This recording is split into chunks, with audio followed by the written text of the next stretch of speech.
नमस्कार, कसे आहात सगळे? तर पुन्हा एकदा आपलं स्वागत आहे पायल रेसिपीज मध्ये। तर आज आपण मस्त असे फ्रेंच फ्राईज बनवणार आहोत। तर हे फ्रेंच फ्राईज कसे बनवायचे ते तर आपण बघणारच आहोत। त्याआधी मी तुम्हाला हे किती छान झाले आहेत ते दाखवते। बघा, अगदी क्रिस्पी झालेले आहेत। त्याचबरोबर मी तुम्हाला तोडून सुद्धा दाखवते की बाहेरून क्रिस्पी आणि आतमधून किती छान झालेले आहेत। बघा, तर अशा प्रकारे फ्रेंच फ्राईज कसे बनवायचे चला आपण पटकन बघूया। तर मस्त असे फ्रेंच फ्राईज बनवण्यासाठी आपल्याला घ्यायचे आहेत बटाटे। तर इथे मी छोट्या साईजचे बटाटे घेतलेले आहेत। तुमच्याजवळ असेल तर तुम्ही मोठ्या साईजचे बटाटे घ्या। 8-10 बटाटे छान असे मी धुवून त्यांची साल काढून घेतलेली आहे आणि पाण्यामध्ये ठेवलेले आहे। आपल्याला नंतर अशा प्रकारे बटाट्यांच्या आधी स्लाइस करायचे आहे। बटाट्यांची जी स्लाइस आहे हे खूप पातळ आपल्याला करायची नाहीये। बघा, मी तुम्हाला दाखवते। इतपत हे आपल्याला जाड ठेवायचं आहे। अगदी परफेक्ट फ्रेंच फ्राईज आज आपले बनणार आहेत। त्यासाठी व्हिडिओ शेवटपर्यंत बघा। अजिबात आपले फ्रेंच फ्राईज जे आहे हे नरम होणार नाही। अगदी मस्त मार्केट सारखे जसे बाहेर मिळतात अगदी तसेच तयार होणार आहेत। बघा, अशा प्रकारे आपल्याला हे कट करून घ्यायचे आहेत। इथे मी सर्व जे स्लाइस आहे हे कट करून घेते। यातला मी कुठलाच भाग बाजूला काढलेला नाहीये। बऱ्याच वेळेस आपण हे आजूबाजूचे जे पार्ट आहेत हे बाहेर काढतो आणि जे मधले पार्ट आहे हेच यूज करतो, पण काहीच हरकत नाही। हे पण खूप टेस्टी आणि क्रिस्पी होतात। याला अजिबात वेस्टेज करायची गरज नाहीये। तर चला सर्व आपण रेडी करून घेऊ। तर बघा, इथे सर्व जे बटाटे आहेत हे छान असे कट करून मी पाण्यात घातलेले आहेत। तुम्ही बघू शकता पाणी जे आहे स्वच्छ नाहीये। तर यामध्ये जो स्टार्च आहे हा आपल्याला पूर्णपणे काढून घ्यायचा आहे। आता ही जी बटाटे आहेत ही आपण 2-3 पाण्याने स्वच्छ धुवून घेऊ, जोपर्यंत पाणी अगदी स्वच्छ होत नाही। आणि हो, बटाटे घेताना आपल्याला कडक बटाटे घ्यायचे आहेत। म्हणजे सॉफ्ट बटाटे आपल्याला इथे वापरायचे नाहीये। कडक बटाटे जर का आपण वापरली तरच आपले फ्रेंच फ्राईज अगदी मस्त आणि क्रिस्पी तयार होतील। तर चला 2-3 पाण्याने हे स्वच्छ धुवून घेऊ आपण। आणि धुताना सुद्धा अलगद धुवायचे आहेत, म्हणजे हे तुटायला नको। तर बघा, 3 पाण्याने मी हे बटाटे आहेत हे छान अशी स्वच्छ धुवून घेतलेले आहेत। पाणी तुम्ही बघू शकता अगदी साफ आणि स्वच्छ आहे। असेच आपल्याला हे धुवून घ्यायचे आहेत। आता पुढे काय करायचंय ते आपण बघूया। आता आपल्याला कढईमध्ये किंवा पॅन मध्ये पाणी ओतून घ्यायचंय। जवळपास 2-3 ग्लास आपल्याला इथे पाणी घ्यायचंय। तर बघा, इथे पाणी छान असं उकडलेलं आहे। असंच आपल्याला पाणी आधी उकडून घ्यायचं आहे। यामध्ये आपल्याला 2 चमचे मीठ घालायचं आहे। मीठ हे आपल्याला जास्तच घालायचं आहे, म्हणजे सर्व फ्रेंच फ्राईजला मीठ जे आहे हे छान लागलं पाहिजे। त्याचबरोबर यामध्ये आपल्याला घालायचं आहे व्हिनेगर। तर इथे मी 1 झाकण व्हिनेगर घातलेलं आहे। एक वेळेस आपल्याला पाणी छान असं हलवून घ्यायचं आहे।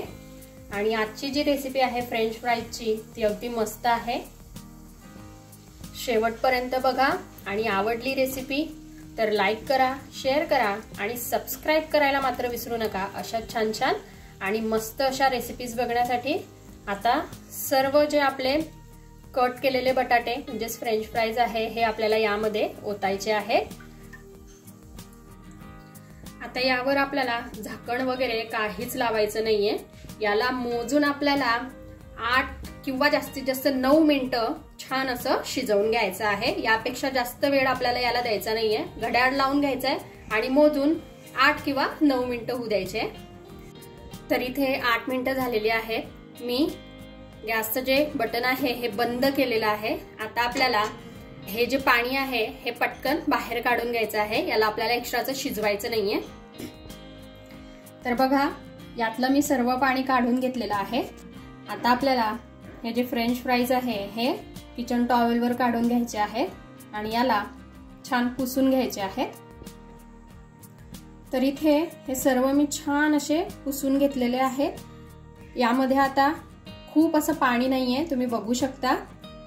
आणि हो, इथे आपण शिजवताना यामध्ये व्हिनेगर घातलेलं होतं, तर त्याऐवजी आपण लिंबाचा रस जरी घातला तरी चालेल। आता हे जे तयार केलेले फ्रेंच फ्राईज आहे हे आपल्याला फ्रीजरमध्ये स्टोअर करून ठेवायचे आहेत 1 दिवसासाठी, कारण जर का फ्रीजरमध्ये स्टोअर केले तर याचा रिझल्ट खूप छान होतो। आता आपल्याला हे एका डब्यामध्ये स्टोअर करून ठेवायचे आहेत फ्रीजरमध्ये।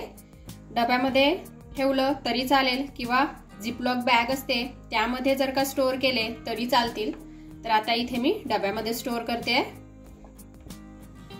तर चला आता आपण डब्याचं झाकण लावून घेऊ आणि याला फ्रीजरमध्ये पूर्ण 1 दिवस आपल्याला ठेवायचा आहे। उद्या आपण बघूया याचा रिझल्ट। तर इथे पूर्ण 1 दिवस झालेला आहे। तुम्ही बघू शकता आपले जे बटाटे आहेत यांच्यावरती अशा प्रकारे बर्फ जमलेला आहे। तर असंच आपल्याला हे करून घ्यायचं आहे। आता हे आपण थोडे मोकळे करून घेऊ म्हणजे आपल्याला तळायला सोपे पडतील। इथे मी आता कढईमध्ये तेल गरम करून घेतलेलं आहे। यामध्ये आपल्याला जे बटाट्याचे काप आहेत हे घालायचे आहेत आणि हे घालताना अगदी सांभाळून, कारण यामध्ये पाण्याचा अंश आहे तर तेलामध्ये जाताना हे हातावर उडू शकतं, म्हणून सांभाळून आपल्याला ही प्रोसेस करायची आहे। ही प्रोसेस केल्यामुळेच आपले जे फ्रेंच फ्राईज आहे ते अगदी छान आणि मस्त होतात। आता बघा हे बऱ्यापैकी तळून झालेले आहेत। सुरुवातीला आपल्याला यांना हाफ फ्राय करायचं आहे आणि नंतर सर्व फ्रेंच फ्राईज तळून झाल्यानंतर एक वेळेस मस्त याला तळायचे आहेत। ते मी तुम्हाला पुढे दाखवणारच आहे आणि व्हिडिओ शेवटपर्यंत बघा। तुम्हाला आजची रेसिपी आवडली तर मला कमेंटमध्ये जरूर कळवा आणि हो, अशा छान छान माझ्या बाकीच्या रेसिपीज तुम्हाला बघायच्या असतील तर आय बटनवर जाऊन तुम्ही बघू शकता। इथे आता बघा हे हाफ फ्राय झालेले आहेत। मी यांना काढून घेते आणि अशाच प्रकारे आपण सर्व फ्रेंच फ्राईज आधी तळून घेऊ, हाफ फ्राय करून घेऊ।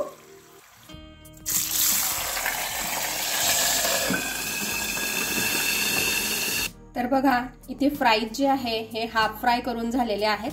तर चला आता यांना आपण पुन्हा एक वेळेस मस्त कडक तेलामध्ये फ्राय करून घेऊया म्हणजे हे मस्त असे क्रिस्पी होतील। तर बघा इथे तेल छान असं तापलेलं आहे। हे आपण मस्तपैकी आता इथे तळून घेऊया।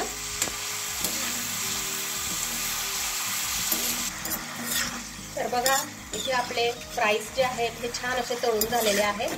किती सुंदर याला कलर आलेला आहे आणि छान असे क्रिस्पी झाले आहेत। बघा मी तुम्हाला दाखवते आवाजावरून, मी प्लेटमध्ये काढून तुम्हाला दाखवते किती छान झाले आहेत।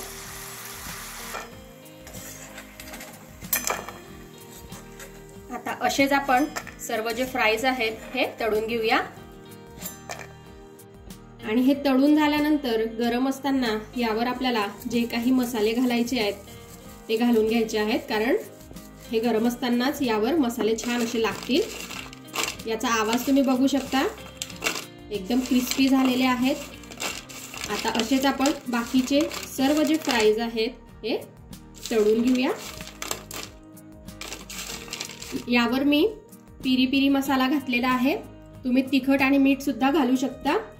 तर बघा इथे आपले मस्त असे क्रिस्पी फ्रेंच फ्राईज जे आहेत हे खाण्यासाठी रेडी झालेले आहेत। बघा मी तुम्हाला दाखवते, अगदी क्रिस्पी, बाहेरून अगदी क्रिस्पी आहेत आणि आतमधून तुम्ही बघा, मी याला तुम्हाला तोडून दाखवते। बघा आतमधून अगदी मस्त झालेला आहे जसे बाहेर आपल्याला मिळतात।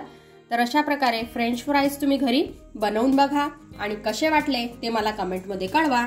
आपण भेटूया अशाच एका मस्तशा रेसिपी सोबत नेक्स्ट व्हिडिओमध्ये। तोपर्यंत आपली काळजी घ्या आणि जाता जाता चॅनलला सबस्क्राईब करा। Take care, bye bye.